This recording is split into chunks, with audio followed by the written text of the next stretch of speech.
yang mau ke Sultan TV ternyata jangan lewat depan. Kalau depan udah kota. Perumahan komplek. Nah, dari belakang akan bagus ya pemandangannya. sekali pemandangannya. Sekarang tadi padi sudah hampir menguning, mau panen. Aktivitas ibu-ibu dan bapak-bapak ada yang sedang menyapu dan sebagainya, ada yang sedang nyiramin tanaman dan sebagainya. Pokoknya indah. Pokoknya indah sekali Menuju ya. Sultan Bisa TV indah. dicoba nih di Bisa luar dicoba. Sultan itu. Kalau karena Hani juga belum pernah nih. Karena biasanya kalau pulang atau berangkat karena memang di kota kan, Hani kan tinggal di Ciceri ini Bu ya. Karena kalau mau ke kantor atau ke Sultan TV pasti lewat depan. Kalau belakang kayaknya terlalu lama gitu ya. Muter ya. Muter lagi gitu tuh. Cuma nanti Hani juga mau coba, mungkin di luar Sultan di rumah juga mau coba lewat belakang, kayaknya banyak pemandangan indah. Iya. Sawah-sawah menguning gitu ya. Meskipun memutar sedikit memakan waktu sebanding. Sebanding lah Sawah ya. menguning dan tanaman-tanaman palawija, jadi bisa beli timun langsung dari petaninya. Apalagi kalau pagi-pagi mungkin segar banget. Iya nggak sih Bu ya? Hangat, Oke, hangat. hangat dan juga segar juga. Nah baik pemirsa Sultan TV, kita hari ini akan bahas tema yang cukup menarik juga ya Bu ya, tentang pesan simbolik dan juga budaya di film Tilik. Tapi sebelumnya Hani pengen tahu terlebih dahulu nih Ibu Nina sendiri, ini kesibukannya seperti apa nih setiap harinya? Setiap hari menjalankan rutinitas dalam 3 peran. Oke. Wah luar biasa ya, ibu rumah tangga nih, apalagi Istri, Oke. seorang ibu, dan seorang wanita. Oke. Wanitanya, kenapa wanita? Itu sebenarnya untuk wanita karir dan diri sendiri ya. Oke. Jadi yang dari wanita itu dipecah wanita karir dan self gitu. Oke. Ya, karena itu sangat penting ya. Kita sebagai seorang perempuan dalam peran kita apapun, kita tidak boleh melupakan porsi self-nya gitu. Jadi kalau untuk sebagai ibu rumah tangga sudah hafal lah ya, pagi-pagi sampai setiap tidur hari. lagi itu ngapain. Sebagai istri juga begitu. Aduh, tapi aku belum jadi rumah tangga dan belum jadi istri nih, gimana nih? Akan merasakan nikmatnya. Siap, siap. Apalagi di masa pandemi ini sebenarnya sorotannya sih bukan sebagai wanita karir ya, tapi sorotannya itu justru sebagai mother and sebagai wife ya. Oke. Karena tiba-tiba suami 24 jam dan anak-anak ada di Ada di rumah. rumah. Saya pun 24 jam ada di Ada rumah juga, gitu kan. oke. Ya selama pernikahan 17 tahun itu belum dialami ya. Karena di rumah 24 jam itu Iya. belum? Oh, baru sekarang berarti? Iya, karena memang dari awal menikah kan sudah bekerja gitu. Jadi jadi rumah itu adalah apa ya, tempat ya memang home gitu ya, bukan house gitu ya. Cuma itu tempat kumpul kangen, rindu, melepas penat kayak gitu, kebersamaan. Nah tiba-tiba ternyata ketika kebersamaan 24 jam itu timbul berbagai rasa gitu ya. dan oke. rasanya itu nano-nano Karena gitu. itu baru sekali ya Iya, dirasakan iya, ya. iya. Dan rasanya nano-nano tuh ternyata PR banget kemarin di buku Disnatalis untuk 60 tahun Unpad, karena program doktornya dari sana dari Oke. Unpad. Membuat artikel buat salah satu buku, buat satu bab di buku Bunga Rampai kayak gitu tentang itu. As a mother in pandemic 2020. Karena PR-nya ternyata sudah bukan wanita karir lagi gitu. Kalau kemarin kan kita pagi-pagi ada teteh yang membantu. Di pandemik ini yang membantu juga diistirahatkan demi sterilisasi kesehatan keluarga kayak gitu. Jadi memang benar-benar as a mother and as a wife gitu. Kalau kerjaan sebagai wanita karir justru banyak keringanan karena bisa work from home kayak gitu. Kalau dulu kita kalau misalnya sebagai dosen tambahan kita harus pergi dari pagi, kena jam struktural kan, dari pagi sampai sore seperti itu kan. Selalu seperti itu ya. Continue seperti oke. itu. Kerjaan numpuk atau enggak kita kena target itu kayak gitu kan, waktu dan hari gitu. Nah sekarang kan bisa di rumah, sekarang bisa di rumah, cuma ternyata menjadi lebih tadi itu rasa nano-nano gitu ya. Pertama kita baru tahu karakter suami itu ternyata banyak yang menyebalkan. Ketika 24 ini nonton jam. suaminya gimana nih? Begitu juga perilaku anak-anak gitu, dan mungkin begitu juga perilaku saya bagi mereka gitu kan, karena bunda menjadi mother yang mereka yang lebih banyak bawelnya. Kalau dulu kan ketemu, hai apa kabar anak-anak, manis ini gitu kan, ini sekarang Karena di rumah aja, jadi iya. Dan itu persinggungan luar biasa ya, pribadi yang berbeda, dunia yang berbeda antara suami, istri dan anak-anak kumpul 24 jam. luar Luar biasa. Ditambah di dunia anak-anak sekarang belajar dari rumah. Juga ya. Iya, jadi sebenarnya nambah perannya as a mother-nya itu dipecah lagi Jadi, sebagai guru. teachernya ya. Oke. Dan itu banyak menjadi perdebatan karena suami kan taunya di budaya patriarki itu kan urusan rumah, urusan anak itu keluarga kayak gitu, karena dia juga biasa sehari-hari keluar dari rumah pulang capek kayak gitu kan, terus hanya berinteraksi sedikit istirahat. Sekarang pada bingung nih, interaksi banyak, waktu banyak, mau ngapain, jadi harus menciptakan program, saling pengertian, merubah persepsi dan sebagainya, itu sangat dibutuhkan luar biasa. Berarti kan sekarang sudah adaptasi baru nih Bu. Berarti Ibu sudah mulai mengajar ke kampus atau seperti apa nih? Berarti nggak di rumah saja 24 jam lagi? Atau masih? Kebijakannya masih online ya, Oh, masih. kebijakannya masih online. Meskipun demikian, memang secara normalnya di perguruan tinggi itu sudah ada standar untuk tetap online, meskipun tidak full 100% kayak gitu. Itu tergantung mata kuliah yang diampunya, apakah memang bisa 100% online atau memang ada hal-hal yang harus ketemu muka gitu. Jadi memang sebelum masa pandemi pun itu sudah berlaku di dunia perkampusan ya, seperti itu. Cuma memang tidak langsung brugs. Kalau sekarang kan 100% semua. Mau ada yang praktek, mau kayak gimana, kita harus mencari akal kayak gitu. Tapi kalau di hari normal sebelum pandemi gitu, itu disesuaikan dengan kebutuhan mata kuliahnya. Seperti itu. Berarti sekarang masih di rumah juga, Masih melakukan di rumah aktivitas juga. seperti biasa, jadi istri, jadi ibu, dan juga jadi wanita karir. Ngajar juga ya masih? Iya. Setiap hari juga ngajar Iya. mahasiswa? Tapi kalau sekarang kan lagi masa libur ya, nanti Oh, 5 libur ya? September Oh, mulai iya, aktifnya, benar-benar. karena tahun penerimaan mahasiswa baru ya, di kampus baru selesai 2 hari kemarin itu ujian masuk mandiri. Kan sebelumnya SBMPTN, Iya. terus sekarang gelombang kedua ujian masuk mandiri gitu. Oke, tapi ada yang masuk seperti anak-anak KKN kayak gitu, yang itu juga daring sama ya? Untuk KKM itu kebijakannya tetap daring ya sebenarnya aslinya. Cuma tadi kembali karena ini sudah new normal juga kayak gitu, boleh sesuai dengan apa ya kebutuhan di lapangan untuk mengadakan tatap muka, tapi sesuai dengan protokol kesehatan. Dan memang ada surat pernyataan dari masyarakatnya, misalnya kayak kita mau mengadakan acara offline kayak gitu kan, masyarakat yang datang tuh sudah menandatangani pernyataan bahwa memang bersedia tanpa kita paksa kayak gitu. Dan karena memang kesukarelaannya, berarti segala tanggung jawab yang terkait kalau misalnya terjadi hal-hal yang tidak diinginkan terkait COVID gitu, itu adalah tanggung jawab pribadi. Luar biasa sekali, ya ampun kesibukannya ya Allah ya dari Ibu Nina sendiri. Luar biasa, masih tetap produktif juga di masa-masa pandemi, adaptasi baru. Tapi juga ini harus ya, walaupun memang sudah masa transisi di adaptasi baru, juga sudah mulai bagi Dulur Sultan di rumah, pemirsa Sultan TV juga bagi yang keluar rumah mungkin harus menggunakan masker. Tadi juga Ibu Nina datang ke sini menggunakan masker dan juga sesuai protokol kesehatan juga. Kita ada physical distancing nih Bu ya, 1 meter lah. Kurang dikit. Kurang dikit ya. Dan tentu saja nih patut diketahui juga nih pemirsa Dulur Sultan bahwa Ibu Nina merupakan pengajar ilmu komunikasi di Untirta. Ini spesifikasinya ilmu komunikasinya di bidang apa nih Bu? Kalau dosen itu kita memiliki spesifikasi di jabatan fungsional. Jadi kalau dosen itu kan ada 2 ya, jabatan struktural dan jabatan fungsional. Nah kebetulan di jabatan fungsional saya spesifikasinya komunikasi antar budaya. Tapi tidak begitu juga. Dosen itu harus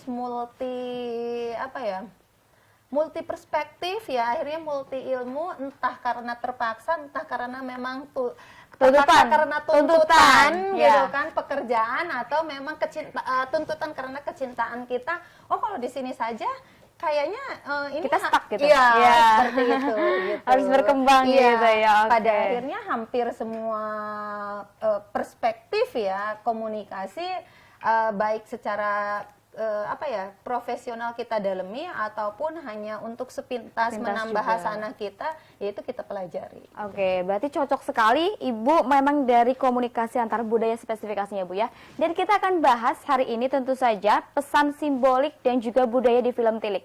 Sebelum ke pesan dan juga simboliknya, ini Hani ingin tahu terlebih dahulu nih pendapat Ibu mungkin setelah kesan pertama yang dirasakan setelah menonton film Tilik. Tapi sudah nonton kan ya? Sudah. Hani juga sudah nonton nih. Pemirsa dan Rusutan, Hani sudah nonton juga film Tiliknya. Ibu Nina juga sudah sudah menonton juga. Kita akan dengarkan Ibu Nina pertama kali yang dirasakan atau yang terbersit di kepala Bu Nina mengenai film Tilik ini seperti apa? Pertama, saya tidak kaget dan biasa saja. Biasa saja. Karena dari kecil saya hidup di pedesaan. Oh. Di kampung, di Ciomas, di Barugbug, itu juga sebuah kampung, apalagi memang kabupaten namanya kampung ya. Gitu kan. Terus sekarang setelah menikah ikut suami juga di Walantaka.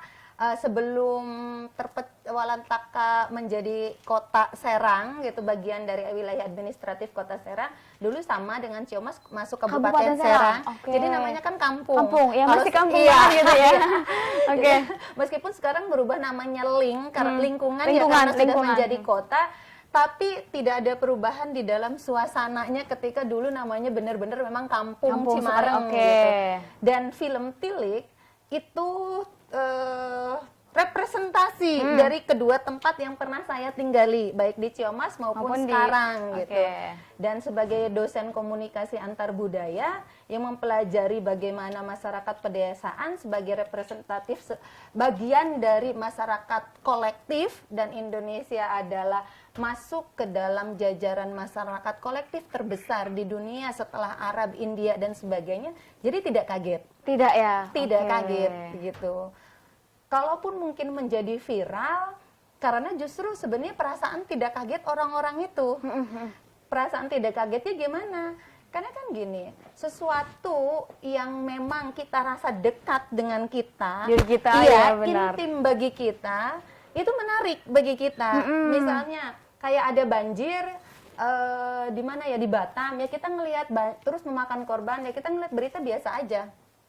Oh banjir, oh ada korban gitu, tapi kita tidak sampai menangis atau gimana. Tapi ketika banjir itu dekat dengan kita, misalnya saya sekarang tinggal di Cimareng, banjir itu terjadi, nauzubillah min zalik, misalnya amit-amit di Barugbug gitu kan. Misalnya. Nah, fokus saya kan menjadi sangat besar, ketertarikan saya menjadi sangat besar. Nah, jadi mungkin kalau menurut saya, kenapa bagi saya tidak kaget, mungkin bagi orang yang lain yang menyukai, kan tadi itu ya dalam 1 minggu 15 juta penonton gitu kan, karena bukan kekagetannya tapi rasa kedekatannya, intimate dengan kondisi, dengan cerita itu. Mungkin yang nonton tuh kayak kok kayak saya banget ya, kok kayak ibu ini tetangga saya gitu. Nah jadi itu gitu. Iya. Nah itu kan juga terjadinya di pedesaan juga, kemudian juga kalau nggak salah di Bantul, Bu. Iya. Ya, di Bantul ya. Nah, ini kan ngelihatnya gitu ya, kalau ngelihat dari Udama itu kumpulan ibu-ibu, terus uniknya juga di dalam truk ya Mas Ibu ya. Betul. Di dalam truk ngobrol sampai Tilik sendiri kan artinya menjenguk ya Bu ya. Itu mau menjenguk bulurah yang sedang sakit gitu kan. Nah, ini dilihat dari kalau budaya sendiri, Bu, di Indonesia sendiri, tapi ada kan ya Bu kayak budaya seperti itu, menjenguk atau budaya Tilik yang seperti itu. Gimana tuh Bu? Jadi sebenarnya waktu kemarin dapet tawaran untuk hadir di sini hari ini mengupas, bukan mengupas ya, diskusi lah ya, kita sharing bareng-bareng film Tilik. Itu kenapa ini terhampar ada catatan di sini, karena begitu mendapatkan tawaran itu langsung, wah ini sih presentasi disertasi saya. Ya. Oke. Jadi pas sekali, berarti pas. Jadi dari kemarin tuh sibuk menonton film Tilik gitu. Bahkan Tilik yang viral karena Tilik Butejo ya. Butejo. Kalau kita lihat di YouTube, karena setelah Tilik ini menjadi viral, akhirnya di YouTube itu banyak film, terutama dengan konteks atau latar yang hampir sama, Jawa kayak gitu kan, terus keseharian pedesaan. Ternyata banyak muncul hashtag atau judul gitu kan dengan nama Tilik. Gitu. Makanya akhirnya Tilik yang 2018 yang kita diskusikan ini kalau di YouTube kita lihat judulnya atau hashtagnya itu kan Tilik Butejo. Karena yang lainnya ada gitu. Di mana di dalam film itu representasi latarnya mirip ya. Ceritanya berbeda seperti itu. Konteksnya dibuat mirip dan di situ mirip itu artinya mulai dari bahasanya, dan di situ ada di dialog-dialognya itu bahasa Tilik, meskipun itu ada satu yang dari pihak kecamatan mentilik gitu, mentilik gitu, bapak-bapak tua yang memang sudah tidak punya sanak saudara menawarkan kartu kesehatan. Jadi akhirnya hal-hal yang ada kata dialog tilik itu di YouTube itu film itu dikasih judulnya gitu kan, atau trending atau hashtagnya itu tilik gitu ya. Meskipun tilik apa gitu kan, kalau itu kan Tilik Butejo. Nah ini misalnya tilik tilik agama, tilik kejawen. Gitu, KTP kejawen gitu. Karena memang bukan diproduksi oleh production house yang sama, sutradara yang sama, cuma akibat viral tadi gitu. Jadi nama Tilik ini menjadi sebuah ikon, presentasi jualan presentasi budaya dan sebagainya. Iya, ya ampun, Ibu sampai melihat gitu ya, melihat itu gitu di YouTube sendiri. Ternyata memang tidak semakin banyaknya dan juga karena trending juga, jadi banyak juga ikut-ikutan yang lain juga menggunakan kata judul Tilik ya. Semakin seru pemirsa Dulur Sultan dan juga pemirsa Sultan TV di rumah. Tentu saja kita akan bahas setelah jeda berikut ini tentang pesan simbolik dan juga budaya di film Tilik. Tetap bersama kami di Bincang hari ini.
Berkantor di tengah COVID-19. Menghadapi new normal adalah keharusan. Video ini coba memandu kamu nih guys yang harus masuk ke kantor. Pertama, sebelum berangkat kerja, jangan lupa lindungi mata, mulut, hidung dengan kacamata dan masker. Setelah masuk transportasi umum, jangan lupa guys bersihkan tangan setelah menyentuh gagang pintu atau barang di fasilitas umum. Sesampai di kantor, pastikan kamu melakukan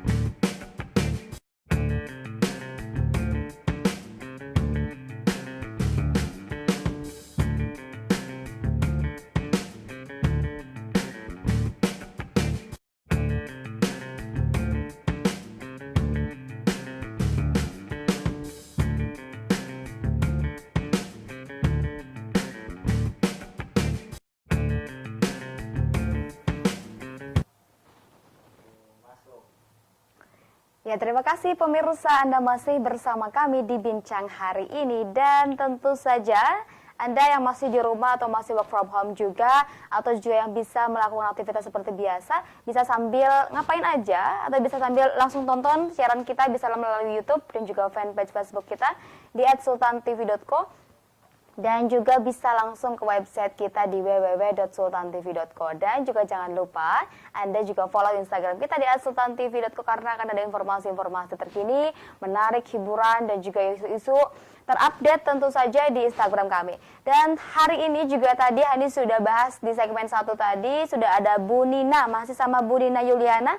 Ini selaku pengajar ilmu komunikasi Untirta, kami sudah bahas tentang fenomena film Tilik sendiri, dan juga ini sudah minta pendapatnya tadi dari Bu Nina, gimana nih kesan pertama menonton film tersebut, dan juga kita akan bahas lebih dalam, menelisik sebenarnya pesan simbolik apa sih yang terkandung dalam film tersebut.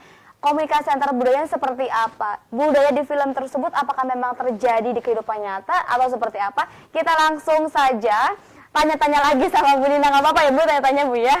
Nah Bu, Hani juga penasaran ini ya, kan kalau Hani ngelihat di film Tilik sendiri, ini ada sosok Bu Tejo yang menjadi trending topik gitu. Apa-apa di Twitter aja Bu, Hani sampai lihat hashtag Bu Tejo itu jadi trending paling awal. Di YouTube juga baru 3 hari itu udah 6 juta. Tadi Ibu bilang 7 hari 15 juta, luar biasa. Ini dari Racana Films ya. Dan ini padahal diproduksinya tahun 2018, tapi baru booming sekarang-sekarang. Dan ini kebanyakan dari yang menonton masyarakat gitu ya. Katakanlah orang-orang yang menonton mereview bahwa ini terjadi sekali di kehidupan nyata, katanya gitu. Betul. Apakah memang budaya seperti itu, Bu? Tadi mungkin ya sudah di pengantar segmen 1 ya, bahwa memang kenapa ini menjadi booming sekali, kalau saya secara pribadi melihat karena intimated tadi gitu, kedekatan. Pertama tadi itu masyarakat Indonesia adalah masyarakat kolektif, masyarakat dengan budaya kolektif terbesar kedua gitu kan ya. Di dunia setelah Arab kayak gitu, menyusul India dan sebagainya, termasuk Jepang aja itu kalah dengan Indonesia gitu. Jadi kalau kita perhatikan dari keseluruhan materi itu memang sangat merepresentasikan budaya kolektif. Misalnya budaya kolektif itu misalnya seperti jadi budaya kolektif itu ciri-cirinya kan ada modal sosial yang diikat oleh kekerabatan, baik karena ikatan darah maupun tempat. Gitu. Nah, kalau dilihat karena tadi Indonesia masuk negara 2 terbesar, artinya representasi budaya representasi dari film Tilik ini adalah representasi masyarakat Indonesia secara keseluruhan. Jadi tidak aneh gitu kalau sekarang Indonesia populasinya 250 jutaan kayak gitu kan. Dalam seminggu 15 juta, kalau kita misalnya dari 250 itu kita pecah, ada bapak-bapak, ada ibu-ibu, ada anak-anak, ada lansia. Kalau ngelihat Bu Tejo-nya berarti ini adalah film mulai dari ibu-ibu, mungkin gitu kan segmentasinya dari 17 tahun sampai 50 tahun kayak gitu usia, apakah bapak-bapak atau ibu-ibu. Jadi 15 juta dalam 1 minggu sebenarnya wajar karena memang populasi Indonesia yang sangat besar kayak gitu, dan memang wilayah pedesaan di Indonesia jauh lebih besar dibanding perkotaannya. Jadi tadi itu intimate gitu. Kita merasa dekat sekali. Dan apakah ini memang representasi? Ya, benar ya. Betul gitu. Dan apakah ini memang representasi yang dilebih-lebihkan karena kebutuhan film?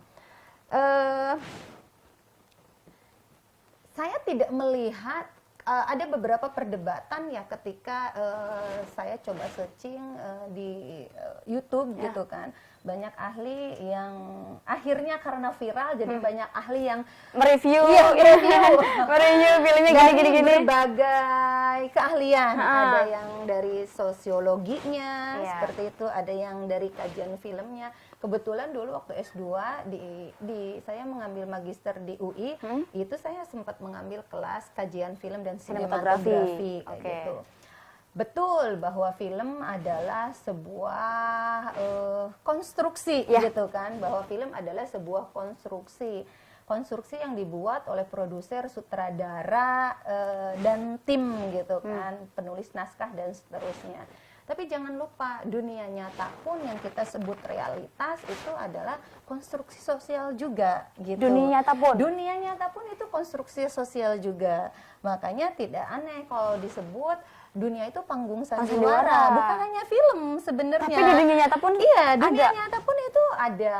Berger dan Lukman dengan teori konstruksi realitas sosialnya menyatakan itu bahwa realitas yang kita anggap realitas seperti ini. Apakah kita di dalam TV seperti ini realitas?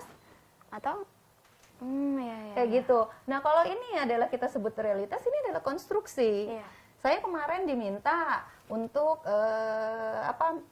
sharing tentang tilik. Artinya sudut pandang saya sudah dibatasi bahwa itu hanya tentang tilik. Jadi realitas kita yang berlaku saat acara ini terjadi hanya tilik gitu. Padahal realitas mungkin di luar tembok ini realitasnya adalah ibu-ibu sedang menyapu, mencuci, menyuapin anaknya, memandikan, dan itu tidak masuk dalam realitas kita sekarang gitu, termasuk yang penonton alami saat melihat kita kayak gitu. Itu pun konstruksi gitu. Dan Berger dan Lukman di dalam teori konstruksi sosialnya menyatakan hal demikian. Nah, terus ada pelaku Bu Tejo tadi. Nah, konstruksi yang disebut realitas saat terjadi konstruksi itu tergantung pada subjek pelakunya. Dalam hal ini adalah Bu Tejo. Terus kalau saya bilang, oh enggak, ini dilebaikan. Di dunia lain konstruksi seperti itu ada gitu. Dan saya mengalami, saya pernah tinggal karena tadi itu basic saya adalah orang kampung, terus saya komunikasi antar budaya. Saya suka sekali pergi ke kampung-kampung kayak gitu. Meskipun komunikasi antar budaya, peminatan saya sebenarnya saya kurang suka komunikasi antar budaya yang di metro-metro kayak gitu. Saya lebih suka komunikasi antar budaya atau mengamati budaya-budaya yang di pedesaan. Pedesaan, oke. Apakah seperti tokoh Bu Tejo yang mulutnya sampai monyong dan sebagainya itu terjadi di kenyataan? Nyata? Ya, Ada. Di belahan tempat lain, di dalam konstruksi masyarakatnya, di dalam realitas sebuah masyarakat itu ada. Oke. Coba kita lihat simbol-simbolnya. Pertama, Bu Tejo itu simbol-simbol yang ada di tilik dulu ya. Pertama, di sana kalau kita lihat secara kasat mata, kita melihat simbol keagamaan, religiusitas, karena di sana para pemainnya itu menggunakan busana muslim. Hijab semua. Iya, itu menggunakan busana muslim. Terus yang kedua, dimulai saat pengambilan pertama itu sudah alam ya, yang jalan kecil, terus memakai truk gitu. Terus itu sudah menandakan konteksnya memang perkampungan. Seperti itu. Terus berikutnya ketika berkumpul di dalam sebuah truk, terus iuran uang untuk menjenguk bulurahnya, amplop yang kemudian diserahkan kepada anak bulurah itu, Mas Fikri, kayak gitu. Itu modal sosial di mana di dalam tadi itu masyarakat kolektif itu mengembangkan rasa tanggung jawab sosial bersama. Ada yang disebut risk sharing, jadi berbagi resiko. Oh, gitu. Risk sharing. Iya, risk sharing, berbagi resiko. Jadi kalau ada yang sakit, konstruksinya kewajiban gitu, kewajiban. Ada yang sakit, kita tahu dia membutuhkan biaya yang mahal, maka tadi itu berbagi resiko. Kita mengumpulkan uang minimal misalnya untuk biaya bagi orang yang menunggunya, atau kalau memang yang kita kumpulkan besar, itu adalah sumbangan terhadap biaya rumah sakitnya, seperti itu. Terus di situ bahasanya Jawa. Bahasa Jawa semalam kemarin saat saya menerima tawaran ini, saya lemparkan di beberapa grup, di grup dosen persuratan, di grup dosen Fakultas Fisip, di grup dosen komunikasi, dan di grup lainnya. Saya minta pendapatnya. Terus mereka bilang, Nin, awas, ini film konteksnya adalah bahasa Jawa. Meskipun kalau kita lihat di YouTube ada terjemahan bahasa Indonesia dan bahasa Inggrisnya, kalau kita tidak mengerti bahasa Jawanya, maka dalam sebuah film kita akan kehilangan konteks maknanya. Nah, bahasa Jawa kalau di situ direpresentasikan di Bantul, di Jogja, kayak gitu, ternyata tidak hanya di Bantul dan di Jogja. Iya. Bahasa Jawa itu sangat luas, cuma sayangnya karena ini mendadak kemarin, saya bahkan bacanya siang ya, gitu kan. Jadi saya kurang mencari berapa persen di Indonesia yang menggunakan bahasa Jawa gitu. Tapi secara saya pribadi gitu, yang saya temui di Cirebon memakai bahasa Jawa, dan itu kan bukan Bantul atau Jogja kayak gitu. Cirebon masih Jawa Barat gitu kan. Di Ciamis sendiri yang terkenal Sunda, itu antara Sunda dengan Jawanya itu 100%. Artinya seperti saya, ini multi bahasa. Orang tua saya dulu satu keluarga besar, mereka kuliah, kakak beradik dan semuanya itu di Jogja. Iya, di Jogja.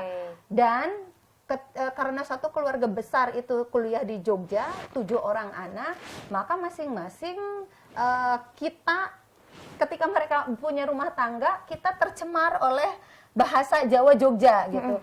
Jadi waktu lihat film ini saya sangat paham banget bahasa Jawanya dan dialeknya, karena memang di rumah menggunakannya babasan Jogja. Kebetulan waktu di Ciamis seperti itu.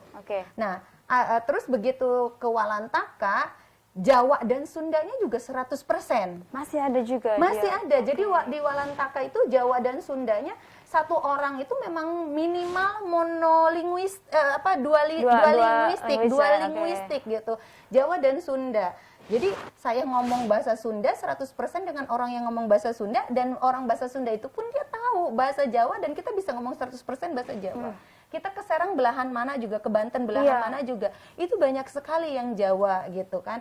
Nah, cuma ya itu tadi sayangnya saya tidak tahu berapa persen di Indonesia yang menggunakan bahasa Jawa kayak gitu. Nah, jadi simbol berikutnya itu Jawa gitu. Jangan-jangan memang kalau memang etnis terbesar di Indonesia kan Sunda dan Jawa sebenarnya gitu. Cuma saya sayangnya tidak tahu berapa persen yang menggunakan bahasa Jawa. Karena etnis Sunda pun bisa jadi ia memiliki kemampuan bukan hanya memahami tapi mempraktekkan bahasa Jawa gitu. Karena tadi itu kita kan budayanya kan sangat berdekatan. Jadi terjadi kulturasi budaya kayak gitu kan, yang bahasa Sunda belajar bahasa Jawa, yang bahasa Jawa juga demikian, seperti itu.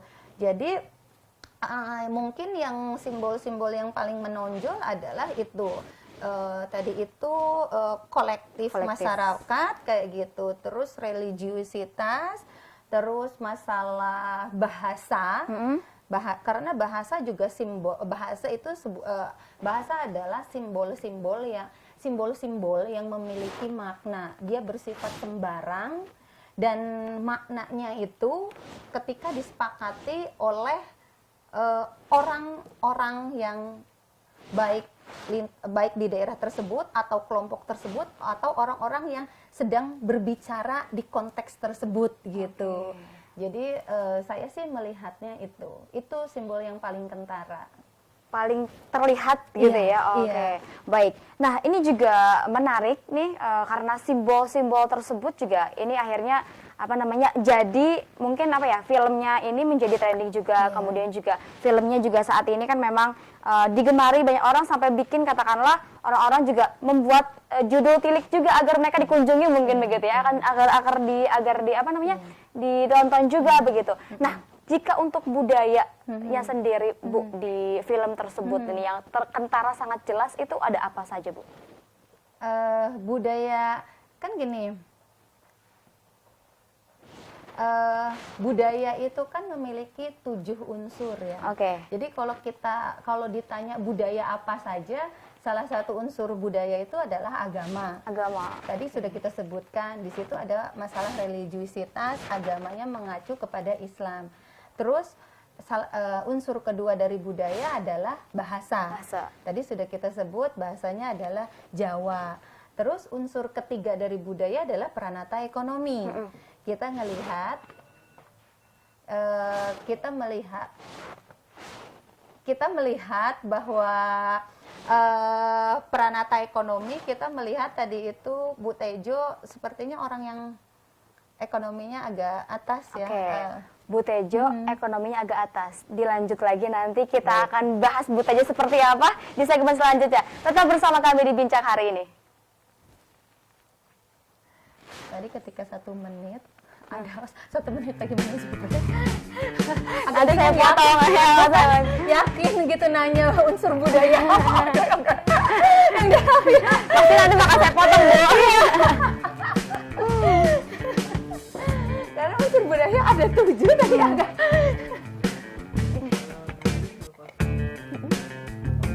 Oh, ke sana ya. Oke. Iya. Oke. Emang tadi Ibu kemana? Kadang ke tengah, kadang ke sini, kadang ke sana. Siap. Iya, pertama nggak di...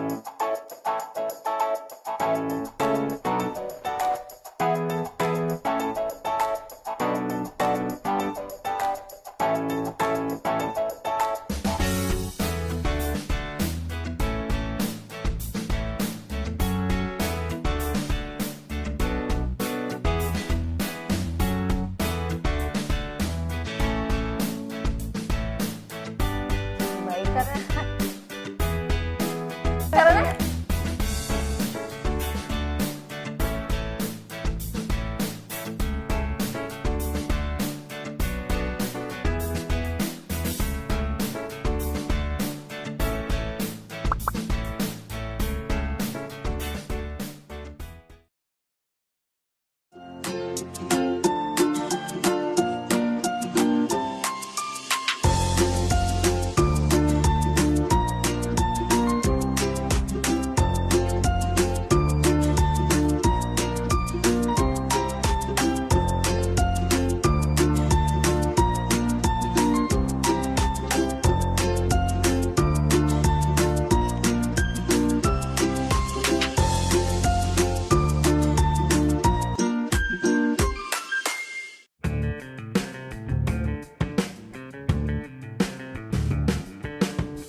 Terima kasih pemirsa Anda masih bersama kami dalam Bincang hari ini. Tentu saja masih dengan Ibu Nina. Kita tadi sudah bahas dan juga sempat terjeda. Tadi luar biasa, Hani juga banyak sekali catatan di sini. Ibu Nina banyak sekali mengajarkan Hani tentang simbol-simbol pesan komunikasi yang ada di film ini. Bahkan juga ini bisa sharing ke Dulur Sultan di rumah juga. Pemirsa Sultan TV juga memperhatikan hari ini insya Allah. Dan juga tadi sudah dikatakan bahwa ada beberapa simbol yang terkandung di dalam film tersebut. Ada simbol tadi keagamaannya juga, bahasanya juga, kemudian kolektif masyarakat juga. Banyak sekali gitu ya. Tadi sempat terjeda juga ini mengenai budaya tadi itu ya. Baru ke nomor 3 perasaannya. Tadi ke nomor 3 sudah dipotong. Tapi ini juga Dulur Sultan jangan lupa untuk tonton siaran kami di www.sultantv.co dan juga jangan lupa follow Instagram kami di @sultantv.co.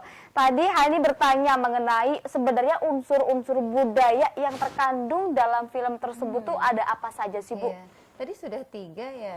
Dan Bahasa, agama, ekonomi, Ekonomi, gitu. oke. Terus keempat itu peranata sosial. Peranata sosial kita bisa melihat misalnya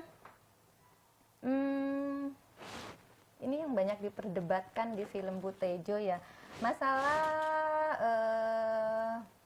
konstruksi budaya patriarki ya gitu, itu peranata sosial. Peranata sosialnya, maksudnya. oke. Jadi di situ karena Bu Tejo ini. Jadi saat saya lempar di beberapa grup, saya tuh pengen banget kalau nonton film ini menyumpal mulutnya Bu Tejo. Sebal gitu ya, sebal gitu. Oh, perempuan itu kerjaannya gibah terus itu, gitu itu ya. sebenarnya Ada dari stigma itu ya? Ya, stereotip ya, kalau masuk dari peranata sosialnya sih bahwa itu adalah konstruksi budaya patriarki gitu Oke. kan. Ada marginalisasi terhadap perempuan, bahwa perempuan itu senengnya ngegosip gitu kan. Terus selain ngegosip pamer. Karena satu-satunya di toko film tersebut yang pertama yang bajunya paling modern di kecuali Dian ya, karena Dian kan memang tidak menggunakan hijab ya, karena ia disimbolkan wanita pekerja. Di sana ia anak muda dan ia juga wanita pekerja. Sedangkan ibu-ibu yang di dalam truk semua ini adalah ibu-ibu rumah tangga yang kesibukannya arisan, pengajian seperti itu, dan disimbolkan dengan menggunakan baju muslim. Nah, di antara ibu-ibu yang disimbolkan menggunakan baju muslim, Bu Tejo itu adalah ibu-ibu yang paling modern dari baju, jadi dari model baju muslimnya. Ia menggunakan celana kulot, dan kalau kita lihat ia menggunakan tangan segini. Arti ya setengah ya? Iya, setengah ya. okay. Maknanya di mana menggunakan setengah itu, karena di segmen saat istirahat di musola karena ingin ke toilet kayak gitu. Terus Bu Tejo keluar dari toilet memberikan amplop uang kepada Gotrek kayak gitu kan. Dan di situ menunjukkan kelas sosial ekonominya Bu Tejo. Lalu ketika membahas masalah pencalonan lurah dan sebagainya suaminya, ada adegan di mana Bu Tejo memang memperlihatkan perhiasannya dan sebagainya. Terus selain perhiasan dia mensimbolkan lihatlah saya secara utuh gitu dari bawah sampai kakinya gitu ya. Seperti itu gitu kan. Nah, itu dari peranata sosialnya. Jadi terus unsur berikutnya dari budaya itu kan ada seni dan sebagainya, tapi yang paling menonjol sebenarnya itu peranata sosialnya gitu ya. Oke. Ini juga Hani sempat baca juga nih Bu, dari film tersebut ini ada stigma perempuan yang lajang katanya kerap diremehkan. Apakah menurut Ibu itu seperti apa nih kalau menurut Ibu? Jadi kembali tadi itu ya, yang menarik itu kan menurut saya 4 tadi itu ya, berarti ini masuk ke, jadi salah satunya adalah peranata sosial tadi itu konstruksi budaya patriarki, termasuk ada stereotip atau stigma karena memang di sini yang menjadi pusat pembicaraan adalah aktor pusatnya itu adalah Bu Tejo, tapi yang menjadi pusat pembicaraan adalah Dian. Dian perempuan lajang, cantik, bekerja, disimbolkan dengan baju modern tadi kayak gitu. Dia sepanjang perjalanan sepanjang perjalanan dan sepanjang film ini sebenarnya tentang Dian ya semuanya. Iya, tentang Dian kayak gitu isi kontennya. Ada stigma seperti itu karena begini. Ini kita kembali ke kebiasaan masyarakat kolektif dan budaya patriarki. Jadi kalau di budaya patriarki itu kan sebenarnya menempatkan perempuan itu seperti ibu-ibu kebanyakan yang di dalam truk ini, yaitu tugas ibu-ibu itu adalah di rumah, gitu kan, di rumah mengurusi anak dan keluarga. Nah itu. Nah, jadi kenapa mereka tidak mendapatkan sorotan miring? Karena mereka aman. Mereka berada di dalam konstruksi budaya patriarki. Nah, selesai kan, gitu. Ingat, kenapa sampai ada feminisme dan sebagainya? Karena memang di dunia ini yang berlaku budayanya harus kita akui.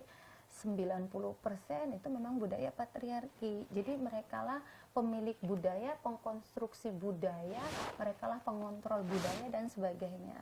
Ibu-ibu yang sesuai dengan budaya patriarki ini aman. Iya, tidak mendapatkan stigma. Nah, sedangkan Dian, Dian adalah bentuk dari kebalikannya. Dia adalah bentuk dari budaya feminisme. Di mana kan gini, kalau feminisme itu salah satunya adalah yang didobrak masalah agama. Ya. Bagi feminisme, saya tidak bilang feminisme benar. Ini tidak ada kaitannya dengan benar atau salah. Kita coba melihat dari sudut berbagai multi perspektif. Tidak berbicara benar atau salah. Di dalam feminisme, agama itu kan dianggap sebuah pengekang. Misalnya tadi itu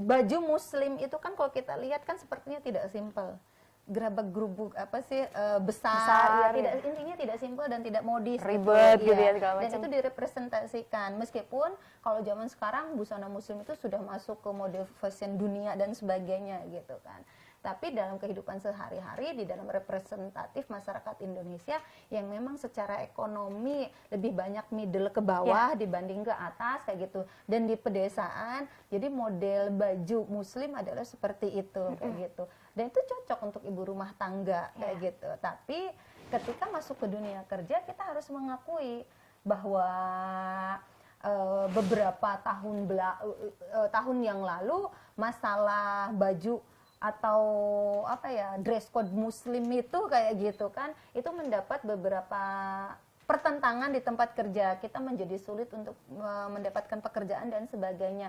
Dan bagi anak-anak muda memang tidak dianggap modern gitu. Karena kita sekarang aja hijabisasi di seluruh dunia istilahnya viral juga kayak gitu kan, dan anak muda bisa tetap mengekspresikan kemudaannya, kegayaannya, modernitasnya dengan baju muslim gitu kan. Nah, dan itu direpresentasikan oleh Dian kayak gitu, bahwa karena ia perempuan bekerja, ia tidak memilih menggunakan busana muslim, tapi ia memilih bahwa dia adalah sosok representasi simbol bahwa saya anak muda zaman sekarang, saya adalah penganut kemodernan, artinya saya keluar dari dogma-dogma konstruksi konstruksi para kaum lelaki seperti itu kan, bahwa perempuan itu bisa berkarir di luar rumah, dan saya bisa memilih juga untuk mengenakan baju yang saya sukai. Terlepas dari pada umumnya orang, terlepas dari budaya, bahkan terlepas dari masalah religiusitas kayak gitu. Meskipun kita tidak bisa menilai bahwa Dian itu ketika memilih baju yang non potongan muslim itu dia tidak religiusitas. Karena kalau kita lihat sekarang, busana muslim itu lebih kepada sebuah dress code dan fashion gitu. Misalnya bisa jadi orang yang menggunakan busana muslim sebenarnya sholatnya lebih bolong-bolong daripada yang tidak menggunakan busana muslim gitu. Artinya busana muslim itu sekarang menjadi stereotype. Stereotype gitu. Tapi bukan berarti mencirikan. Stereotype itu kan bisa salah atau benar. Stereotype itu sesuatu yang harus diuji tingkat kebenarannya. Stereotype itu sebenarnya bisa saja dia positif dan bisa negatif, tapi kita selalu berpikir stereotype itu negatif. Padahal kalau di komunikasi antar budaya, stereotype itu bisa positif dan negatif. Karena itu adalah sebuah kesimpulan yang harus diuji ke tingkat kebenarannya, seperti itu. Nah, kalau stereotype itu datangnya dari prasangka itu sudah jelas negatif. Iya, kalau maka dia akan menjadi stereotype yang negatif seperti itu. Jadi busana muslim pun itu hanya menjadi stereotype. Stereotype itu artinya generalisasi bahwa orang yang menggunakan busana muslim artinya dia religius. Padahal tidak. Kalau kita lihat konteksnya tidak. Kenapa begitu? Jadi busana muslim itu sekarang trendingnya itu sebagai dress code. Rasanya aneh kalau kita ke tempat kerja, apalagi kita sudah menikah kayak gitu, gundul-gundulan gitu, kelihatan, dan mayoritas teman-teman kita itu semua pada berhijab. Kita aneh sendiri, aneh sendirinya itu kita yang merasa aneh sendiri. Terus akhirnya tanpa melibatkan masalah religiusitas dan sebagainya, ia menggunakan busana muslim, berhijab dan sebagainya. Dan itu banyak sekali terjadi di sekitar kita. Artinya busana muslim tidak mesti ekuivalen dengan religiusitas seperti itu. Nah, Dian ini keluar dari patokan budaya patriarki tadi itu gitu. Ingat, budaya patriarki itu ada dua. Budaya patriarki dari segi laki-lakinya dan budaya patriarki dari segi perempuannya. Laki-laki yang menciptakan iya, tapi banyak perempuan karena sudah terbounded gitu ya dengan budaya patriarki, maka cara pandangnya pun itu sama dengan budaya patriarki. Misalnya tentang sosialisasi tentang KB. Saya tidak penganut KB yang dikonsumsi karena itu bahan kimianya luar biasa kayak gitu kan. Maka saya jelaskan ada KB yang non konsumsi, misalnya KB kalender dan sebagainya. Terus ibu-ibu sekarang ada KB juga yang bisa dikonsumsi oleh laki-laki, pil. Jadi jangan hanya ibu-ibu, karena faktor untuk kena dampak negatif dari KB kimia itu kayak gitu kan, itu bagi ibu-ibu risikonya jauh lebih besar dibanding bapak-bapak. Terus kan misalnya kalau pil bapak-bapak harus minum tiap hari. Kalau mereka nggak suka kan kasihan mereka. Terus nanti mereka kasihan mereka kasihan ke bapak-bapak tapi mereka tidak kasihan ke diri sendiri. Terus saya kasih tahu, ibu dalam rumah tangga harus saling mengasihani. Kita harus melihat kalau ibu-ibu itu resikonya akan kena mudah kanker rahim, tapi kita kan tanggung jawabnya harus hamil, harus menyusui dan sebagainya. Laki-laki tidak, maka resikonya sangat kecil. Nah tadi yang saya contohkan, kasihan nanti bapak-bapak kalau mereka nggak puas gimana ini. Jadi lebih baik kita yang nggak puas. Nah itu contoh perempuan, meskipun perempuan tapi cara berpikirnya dengan budaya patriarki. Jadi yang berpikir dengan budaya patriarki itu tidak melulu laki-laki tapi juga perempuan juga bisa. Iya. Nah, Bu Tejo dengan timnya ini yang di truk itu adalah tadi itu golongan perempuan yang berpikir dengan budaya patriarki. Sedangkan Dian ini adalah golongan perempuan yang tidak berpikir dengan budaya patriarki. Pak Gotrek itu adalah golongan dia sebagai representatif, meskipun dia sendiri ya saya sebut golongan dari laki-laki yang berpikir dengan cara budaya patriarki juga gitu. Jadi seperti itu. Jadi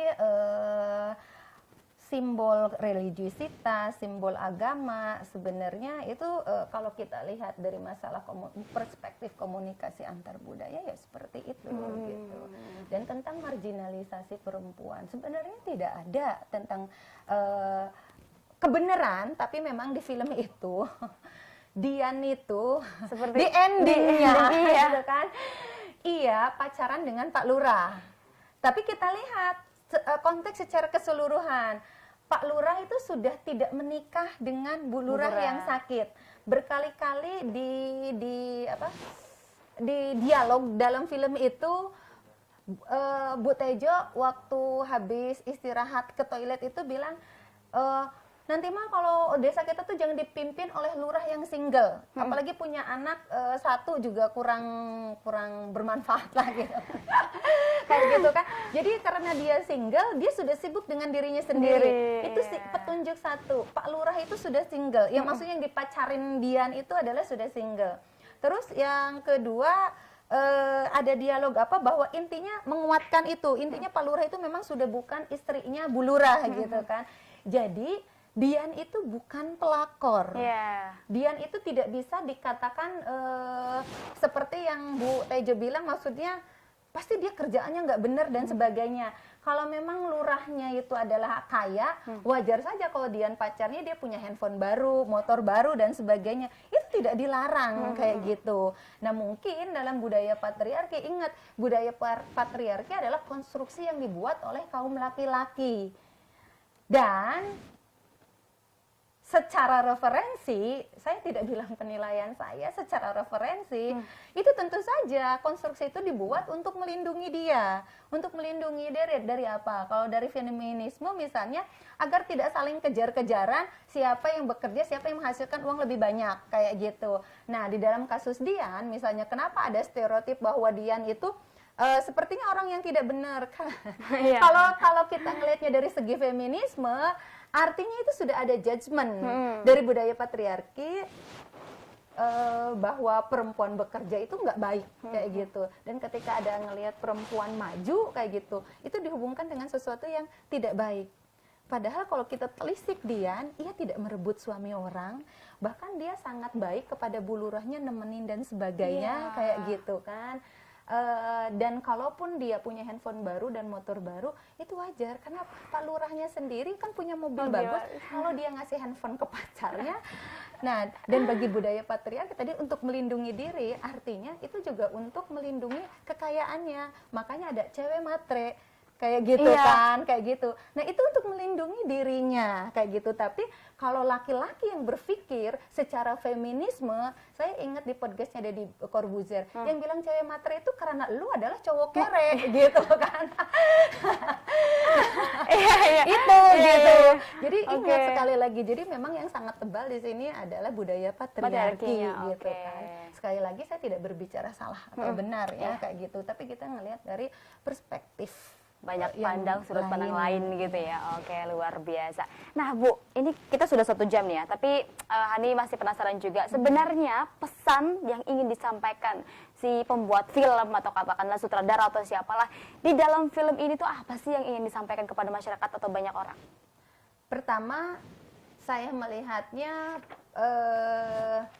jadi gini, sebenarnya ketika saya belajar kajian film dan sinematografi, itu kita harus belajar mulai menelisik pertama siapa dulu sutradaranya, siapa dulu produsernya.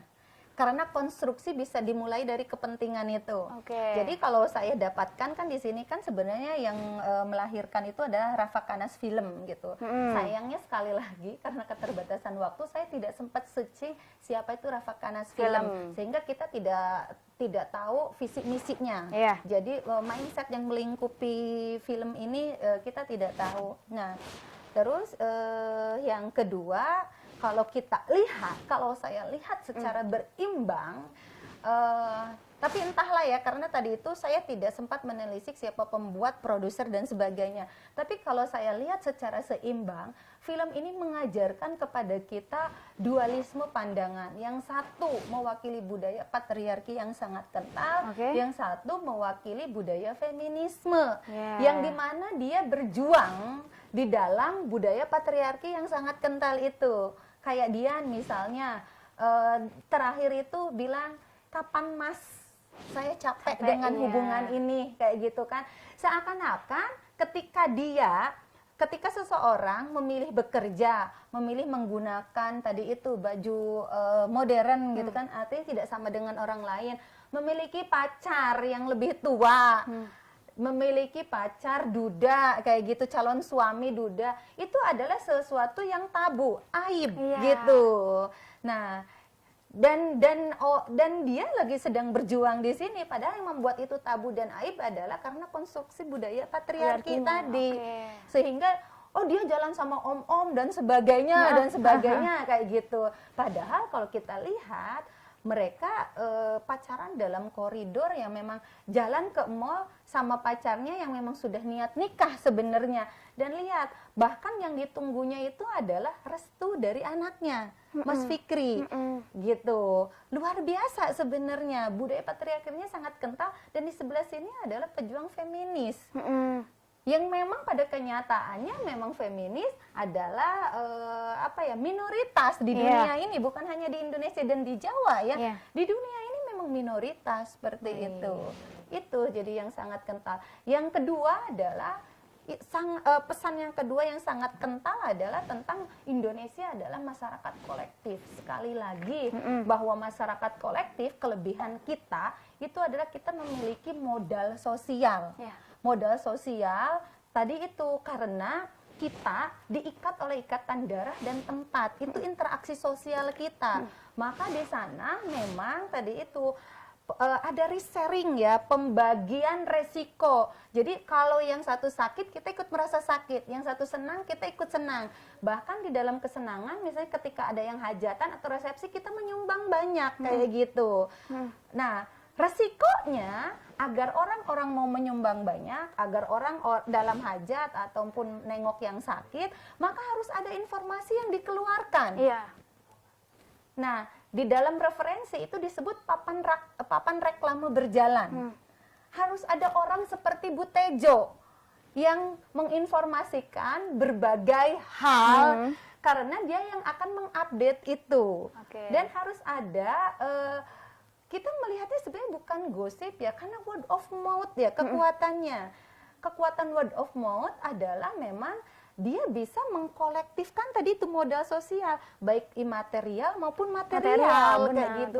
Dan itu harus, dan itu bukan sesuatu yang jelek. Terus kalau isinya gosip atau tadi itu gosip atau gibah, karena gini, konstruksi realitas itu dibangun berdasarkan interaksi sosial melalui percakapan. Percakapan yang dilakukan dalam interaksi sosial di dalam film Tilik itu adalah untuk memelihara kenyataan dan memodifikasi kenyataan. Artinya memelihara kenyataan kalau memang ciri-ciri perempuan lajang pulang malam kayak gitu, terus dia jalan di mall sama om-om, itu adalah sesuatu yang jelek kayak gitu. Tapi ingat, melalui percakapan dan interaksi sosial selain memelihara kenyataan, juga itu jalan untuk memodifikasi kenyataan. Memodifikasi kenyataan di sini diperankan oleh Mbak Yuning, di mana enggak kayak gitu. Nah, kalau memang itu sepakat dan memang bukti-bukti menunjukkan bahwa Dian itu tidak seperti yang dibicarakan, artinya gugurlah semua informasi kenyataan yang dipelihara oleh Bu Tejo. Gitu. Justru timbul realitas yang baru tadi tuh modifikasi kenyataan bahwa perempuan lajang itu tidak salah loh kalau dia memilih laki-laki ini dan sebagainya. Tadi yang seperti saya tonton misalnya, sudah single, duda iya, tua iya, terus ada masalah apa dengan itu, gitu kan, seperti itu. Itu adalah kenyataannya dan itu hak setiap orang gitu. Nah itu dia. Jadi saya pikir yang paling penting dari dua film ini adalah bukan masalah perdebatan religiusitasnya, bukan masalah perdebatan Jawa dan sebagainya gitu. Tapi saya melihat dua hal tadi, budaya patriarki dan masyarakat kolektif. Dan seperti itulah masyarakat kolektif hari ini. Di desa saya kalau mau pergi ada undangan misalnya muludan kiai, itu kita masih menggunakan mobil buntung seperti itu. Saya pun dulu ke pasar seperti itu dan sampai hari ini di masyarakat Turus sendiri, Turus itu belakang sini ya, masih menggunakan seperti itu. Dan mau ke hajatan juga undangan bareng ibu-ibu pengajian, kalau kita nggak nyewa angkot, ya kita mobil buntung seperti itu. Jalan-jalan ke Banten kita masih menggunakan truk seperti itu. Dan di Ciamas pun masih berlaku, di banyak desa masih berlaku. Malah kemarin yang saya kaget, dari desa itu ada rombongan menghadiri di masjidnya Atut gitu ya, di Cipocok, sama di rumah makan apa yang besar menuju Palima, itu banyak mobil buntung seperti itu berjejer. Jadi saya ngelihatnya sangat biasa kayak gitu, dan tidak ada konstruksi berlebihan gitu. Itu pesan yang bisa disampaikan gitu ya. Luar biasa sekali. Banyak banget ini informasi-informasi yang kita tahu dan juga kita dapatkan hari ini, Bu ya. Terima kasih nih diucapkan Ibu sudah mau berbincang bersama kami di Sultan TV juga. Terima kasih sudah mau juga sharing bersama teman-teman atau juga masyarakat yang ada di rumah, di penonton Sultan TV juga. Tentu saja mungkin sebelum menutup perjumpaan, karena tadi sudah 1 jam lebih, ini luar biasa. Ini sebenarnya masih banyak sih pertanyaan-pertanyaan yang pengen disampaikan, yang dilontarkan juga. Tapi Hani ingin tahu, mungkin Ibu kan sebagai tenaga pengajar juga, ilmu komunikasi juga, memandang film ini dan juga mungkin ada pesan atau apa ya, kiranya harapan baik itu untuk masyarakat atau juga untuk pembuat film atau juga secara keseluruhan, Bu, ada yang ingin disampaikan kira-kira sebelah sini, Bu? Jadi menjadi masyarakat cerdas ya. Masyarakat cerdas itu artinya bagi yang menontonnya dan bagi yang membuatnya. Dan sebenarnya dalam film ini saya melihatnya sudah cerdas. Karena mewacanakan 2 isu besar, yaitu budaya patriarki dan masyarakat kolektif gitu. Dan itu sudah sangat cerdas sekali. Meskipun yang saya sayangkan adalah banyak sekali pengamat-pengamat film berbicara hanya mereview masalah religiusitas dan sebagainya. Saya pikir mereka melihat remeh-temehnya. tapi mereka tidak melihat isu globalnya, bahwa isu globalnya adalah budaya patriarki dan masyarakat kolektif. Dan itu dua-duanya nyata terjadi di sekitar kita, di penduduk Indonesia, kayak gitu, tidak ada yang dilebay-lebaykan. Cuma kita bagaimana caranya menjadi smart. Jadi jangan, kalau film ini kan stereotipnya kan buat Tejo tukang gosip gitu kan. Begitu saya lempar di grup ini, saya pengen nyumpel sekali. Padahal bukan itu. Saya melihat konten isi ini bukan itu. Tadi itu budaya patriarki dan masyarakat kolektif. Dan kita harus melihat tadi itu smart citizen ya kalau zaman sekarang gitu kan, smart masyarakat.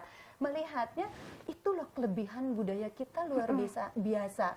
Dari jauh-jauh ke desa, nyari ini dan mau panas-panasan naik truk ke kota, tidak punya malu, saking punya tujuan baik untuk menengok Bulurah, memberikan spirit secara emosional, mental, dan juga dukungan uang. Itu yang disebut modal sosial masyarakat kolektif. Dan itu luar biasa. Mendadak bisa terkumpul sedemikian seperti itu kan, begitu kompaknya kita, meskipun sampai di sana bukan ditolak ya, tapi memang tidak bisa dijenguk gitu. Tapi mereka tidak mempermasalahkan, begitu polosnya Bu Tejo bilang kita harus solutif, ya udah kita nggak bisa pergi ke sana, kita jalan-jalan ke pasar Beringharjo gitu. Itu masyarakat kita saling bahu membahu, terus ternyata positif, solutif. Masyarakat kita itu solutif gitu. Dan tadi itu luar biasa kebersamaannya. Saya pikir itu ya yang harus dilihat juga ya. Tidak hanya melulu soal gibahnya misalnya gitu ya. Kebanyakan orang melihat itu tidak dengan sudut pandang lain gitu, sisi yang lain gitu. Ketika dibedah memang budaya kolektif, katakanlah tadi, terus kemudian juga ada budaya patriarki juga gitu kan. Itu bisa diambil pelajaran-pelajaran dari situ. Dan modal sosial seperti itu di dalam referensi itu adalah untuk perbaikan ekonomi masyarakat, karena berdampak sosial dalam ekonomi masyarakat. Di Walantaka dengan budaya kolektif begitu, itu orang hajat itu bisa menghasilkan sampai 600 juta. Dari budaya kolektif. Dari budaya kolektif. Luar biasa. Karena tadi itu susah senang bersama. Jadi ketika ada yang hajat, satu orang itu bisa, kamu butuhnya apa? Saya nggak punya kopi, saya punya beras, saya nggak punya ini. Maka kita yang menyumbang beras dan kopi itu. Jadi si pembuat hajat bisa minta ke kita. Iya, saya belum punya ini, ya udah saya airnya, saya ininya. Terus meskipun karena terlalu banyak orang yang diundang dengan sistem catatan ya, dan ketika ia hajat kita akan memberlakukan yang sama. Ciri masyarakat kolektif juga seperti itu, ada timbal balik. Dan kalau memang timbal balik itu tidak terjadi akan ada sanksi. Kenapa begitu? Karena kita harus menjaga, memelihara nilai itu, gitu, seperti itu. Luar biasa. Ada pesan lain juga tentunya di film ini ya, tidak hanya sekedar tadi katakanlah, bukan hanya gibah saja gitu. Yang pengen disumpel bukan. Tapi banyak sekali pesan-pesan tadi juga yang sudah disampaikan oleh Ibu Nina juga. Hani ucapkan terima kasih banyak Ibu, kembali sudah hadir di sini. Senang sekali Hani bisa bertemu Ibu. Semoga nanti lain waktu kita bisa bincang lagi. Insya Allah ya. Kalau diundang lagi ke Sultan TV mau ya? Siap ya. Nanti siapa tahu bisa sama Pak Usnan juga kan bersama gitu. Terima kasih juga pemirsa Sultan TV di rumah telah menyaksikan bincang hari ini. Jangan lupa juga Anda saksikan bincang hari ini setiap hari pukul 9.00 hingga 10.00 waktu Indonesia Barat. Akhir kata saya Hanifah Abdillah dan juga Nina Yuliana. Kami berdua pamit undur diri. Terima kasih atas kebersamaan Anda. Sampai jumpa. Wassalamualaikum warahmatullahi wabarakatuh.